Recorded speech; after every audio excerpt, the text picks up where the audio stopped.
3 چیزوں کا غلبہ تھا، یاد رہے ہیں آپ لوگ؟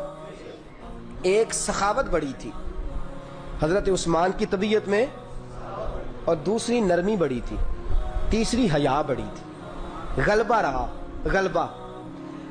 حضرت ابو بکر صدیق کا زمانہ تھا تو ایک شخص ملک شام کا رہنے والا، بڑا قرضہ چڑھ گیا اس پہ، تو وہ حضرت ابو بکر صدیق کے پاس آیا، کہنے لگا آپ امیر بھی ہیں اور امیر بھی ہیں، دونوں باتیں ہیں، ایک امیر یہ ہے کہ مسلمانوں کے سربراہ ہیں، اور دوسرا اللہ نے آپ کو مال و دولت بھی عطا فرمایا ہے، تو میرے اوپر قرضہ چڑھ گیا ہے تو مہربانی فرمائے۔ وہ کہتا ہے حضرت صدیق اکبر نے میرا ہاتھ پکڑا، گھر کے اندر لے گئے، باہر سے دروازہ بڑا اعلیٰ تھا لیکن گھر کے اندر گیا تو چارپائی بھی کوئی نہیں تھی، کھجور کی چٹائیاں بچھی ہوئی تھی، کھجور کی چھال کی، اور وہ بھی پھٹی ہوئی۔ فرماتے سیدنا صدیق اکبر نے بٹھا لیا مجھے، اور مجھے کہنے لگے یار تجھے ایک عجیب بات نہ بتاؤں؟ کہ بتائیے۔ فرمانے لگے 3 دن ہو گئے میں نے اناج کا دانہ بھی نہیں کھایا، کھجور کے اوپر گزارا کر لیتا ہوں، میں آج کل حالات میرے ٹھیک نہیں ہیں۔ لگا جی پھر میں کیا کروں؟ تو آپ فرمانے لگے تو عثمان غنی کے پاس جا۔ کس کے پاس؟ شخص کہنے لگا جی مجھے تو بہت سارے پیسے چاہیے۔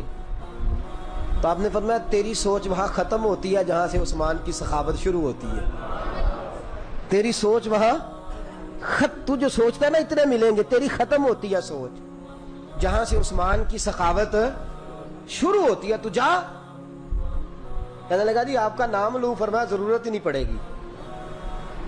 کہا جی میں ذکر کروں گا کہ مجھے امیر المومنین نے بھیجا ہے۔ فرمایا ضرورت ہے، صرف اتنا تو جا کے بتانا کہ میں مقروض ہوں اور رسول اللہ کا نوکر ہوں صلی اللہ علیہ، اتنا بتانا کہ مسلمان ہوں، مصطفیٰ کا غلام، بس، اور کسی اضافے کی ضرورت۔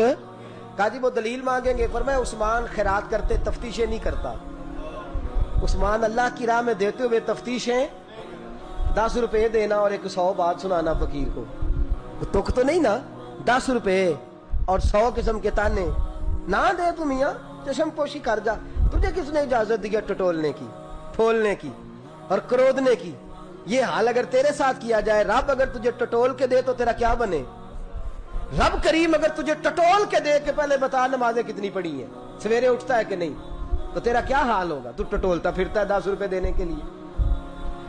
حضرت عثمان غنی کی عادت نہیں، وہ شخص کہتا ہے میں چلا گیا، پوچھتا پچھاتا دروازے پہ پہنچا، دروازے پہ دستک دی تو حضرت عثمان غنی کے اندر سے بولنے کی آواز ہے، اپنے بچوں کو ڈانٹ رہے ہیں، کہتے ہیں او یار تم لوگ شہد کے اندر، دودھ کے اندر شہد ملا کے پیتے ہو، خرچہ تھوڑا کم کرو، اتنا خرچہ تم نے بڑھا دیا ہے، تم دودھ کے اندر دودھ بھی میٹھا شہد بھی میٹھا، ایک چیز کھا لو، کو بیمار ہو 2 چیزیں استعمال کرتے ہو۔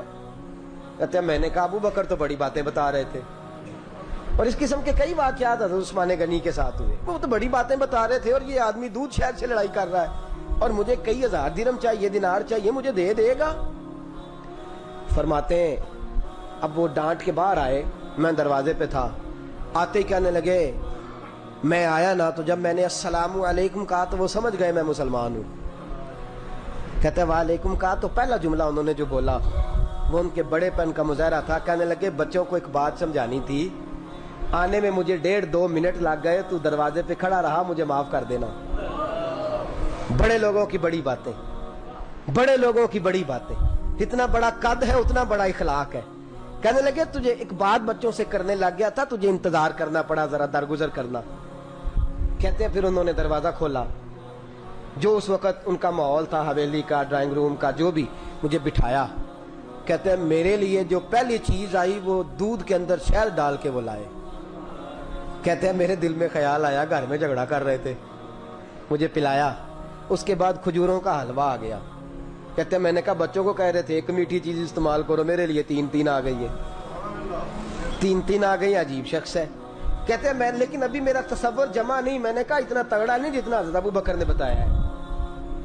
کہتے ہیں کھلا پلا کے نا پھر پوچھنے لگے کیسے آئے ہو، کیسے آئے ہو؟ تو کہتے ہیں میں نے کہا کہ جناب میں مجبور ہوں، آج بہت سارے لوگ ہیں نا جن کے پاس کسی کی بات سننے کا ٹائم ہی نہیں، کہتے ہیں موٹی موٹی بات کریں، آخری۔ حضرت عثمان غنی پوری کھلا پلا کے کہنے لگے کیسے آنا ہوا؟ کہتے ہیں میں نے کہا جی میں مسلمان ہوں، ملک کے شام کے مضافات کے ایک گاؤں کا رہنے والا ہوں. کچھ کاروباری مشکلات آئیں تو میں مقروض ہو گیا. میرے اوپر قرضہ ہے, مجھے کچھ پیسوں کی حاجت ہے. فرمانے لگے, میں نے کچھ پیسے کہا, انہوں نے ایک آواز دی تو ان کا غلام آیا ایک اونٹ کے اوپر لدا ہوا سامان لے کے. کس کے اوپر؟ اونٹ کے اوپر. کہتا ہے مجھے 3000 اشرفیوں کی ضرورت تھی, میں نے بتایا نہیں 3000 چاہیے. اونٹ آیا تو حضرت عثمان غنی کہنے لگے اس اونٹ پر تیرے لیے, تیرے گھر والوں کے لیے میں نے کپڑے بھی رکھوا دیے, کھانا بھی رکھوا دیا, اور 6000 اشرفیاں بھی رکھوا دیے. تو پیدل آیا ہے تو اب اونٹ لے کے جا. کہتے میں نے کہا حضور اونٹ واپس کون کرنے آئے گا؟ کہنے لگے واپس کرنے کے لیے دیا ہی نہیں تو تحفہ ہے, تو لے جا.